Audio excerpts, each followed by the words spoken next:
And we are going to welcome new Hamilton County Mayor Weston Wamp here in the studio today. We thank you for being here with us.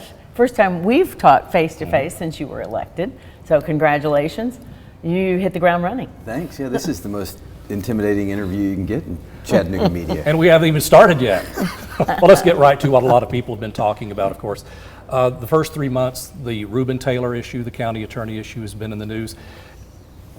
You've had some ups and downs in that particular endeavor. Knowing what you know now, is there anything about the way you've handled this you would have done differently?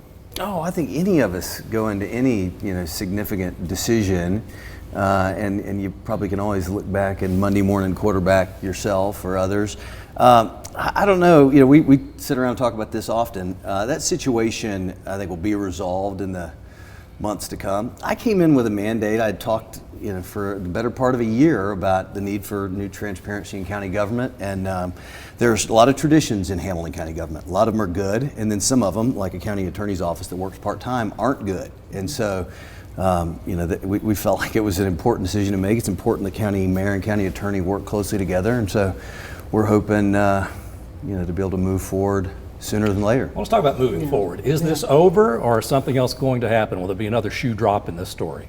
Well, I think there's going to be a number of shoes that drop, because now we're actively conducting oversight across county government, taking a look at what's been done well, where there's been transparency, where there's been accountability, where taxpayer dollars have been well stewarded. The county attorney's office is chronically over budget. We talked about those things. I think the more we peel back the onion, the more concerning issues we find. So, in time, I think a lot of the newer commissioners are going to grow to share a lot of our concerns. It's a little different for us. We wake up in the morning, we do this job 12 hours a day as well as we can, and we feel like the county is excited about a moment of new leadership in the courthouse. We've kind of brought our best effort every day, and it's one of the reasons that we made a move towards new leadership in the county attorney's office. That led to a conflict with the county commission. We feel like our relations with the county commission have strengthened through the process.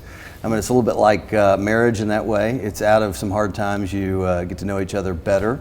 So I feel like our working relationship is strengthened. I think we probably have some insights into issues in that office that others don't, but in time we intend to share that with the public and with the commission. We'll watch for that. Nearly 2 weeks ago, more than 100 people were evicted from the Budgetel, including families and children. We want to find out what the county is going to do to help those folks and to help work with the others who are working on the homelessness problem. About an hour ago, I left a children's cabinet meeting with Mayor Kelly and Superintendent Dr. Justin Robertson, folks from the Family Justice Center, Chattanooga 2.0, all the major initiatives and organizations in town that serve young people. And I think we've tried to use that pretty extraordinary set of circumstances in Easter Ridge as a teachable moment for all of us. Dr. Robertson reported, having lived through a similar eviction in 2018, that this one was actually handled much better than they have previously. One of the things that I tried to get ahead of working with Dr. Robertson was that the school system was in the know, prepared, on site, ready to handle the situation. Most of the school-aged students have found their way over to Lookout Valley, where I live, which is good news. I think what it reveals is the kind of chronic shortage of affordable housing in our community, which is something that Mayor Kelly cares about, something that I'm certainly working towards. We've got a new position that we're creating in county government that's going to be focused on taking an intergovernment approach to a lot of these issues. And I've even talked to Dr. Robertson about whether, as we continue to learn more about homelessness, particularly among public school students, do we consider using a facility that's being taken out of utilization by the school system and open it up potentially to families that are in a transition. Particularly you get to the cold months of the year and you think about, we don't know a whole lot about what these numbers, when you see 12, 13, 14, 1,500 public school students who are homeless, vast majority of those are people who are living on someone's couch. They're with a family member. They're quote unquote doubled up. So I think it's been a teachable moment, tough set of circumstances, but also a very dangerous environment over there. We'll look forward to hearing what comes out of this meeting you just had within the last hour. Remember when you were running, you were the education candidate, talked about education constantly. So here we are 3 months into your term. What's happening on that front? Well, I think this is one of the frustrations when a subject like Reuben Taylor gets all the headlines, because my energy and passion and optimism has almost exclusively gone towards public education. And I would say even more hyper-focused than that, this idea that we would open up career pathways in our school system. You've got a couple of big, one of them is a development on South Broad, the other just north of that, that's not a very well-kept secret. You got a couple mega developments coming contiguous to downtown. My hope in both of those is that we create unprecedented funding mechanisms for public education, particularly looking at innovative models to prepare young folks for the workforce. And I'd say, right off the bat, we've begun to negotiate economic development deals differently than they ever have been from the perspective of county government. Every company I've interacted with, I've made very clear to them, we want you to do business here, but if you're going to do business here, you got to have a vested interest in our young people, and you got to invest in public education. And so I think in the months ahead, what will be exciting for us is on a delay for people in the community to really get insights into what we hit the ground running. I'd run on it during the campaign, and we hit the ground running, really working towards, at the end of the day, school facilities and the things we want to do in education cost money. We don't want to raise taxes, so we've gotten really creative and are proud of the progress we've made. That's what I was going to ask you about, is the facilities crisis that we find ourselves in. That has not been solved yet. No, but I think we're going to. I think what you'll see. I realize you're just in office a few months. That's right. I think if you go back to that big assessment that was done, we have checked off a couple of the most important boxes. I mean, CSLA, which is one of our great public school success stories here, as of the new year, will be fully into their new facility.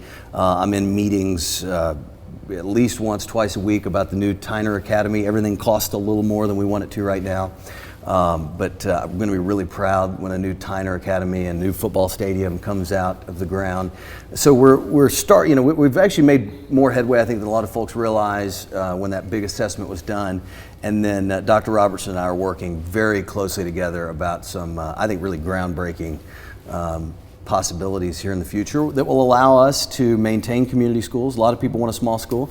I'd be open, as would a lot of parents, to my children attending a large, very successful, ambitious school. That's how the old City High School and the old Central High School worked decades ago. And so my hope is that we are very ambitious in making plans for the future of our children's education.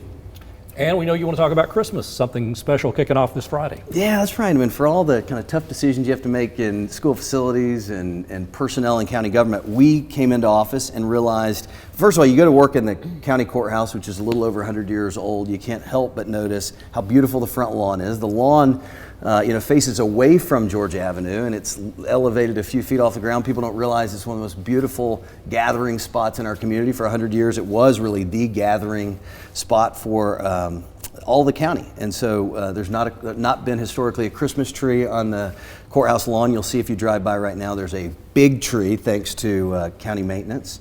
We found one and hauled it in and saw got it a second ago right over your shoulder there. That's right. Okay. It's right. There you go. That's our crew. I mean, one of the biggest honors about the job I have is to go to work with incredibly resourceful people, and the maintenance department. When I gave them this challenge, they really took it on with a smile. And so it's decorated, but it's not lit, because Friday, right around 5 o'clock is when we're going to open up festivities, and there'll be some music from Hickson High School in Chattanooga State, and kids' activities and stuff. By 6 o'clock, we'll light that big tree. All right, sounds like fun. Friday afternoon starting at 5. All right. I'm told warm beverages, cider, cocoa, something will be available there. Mayor Wamp, All right. thanks again for coming to see us. Hope you'll Thank you. come back and do it again. Sure, thank you all. Yep. We'll be right back.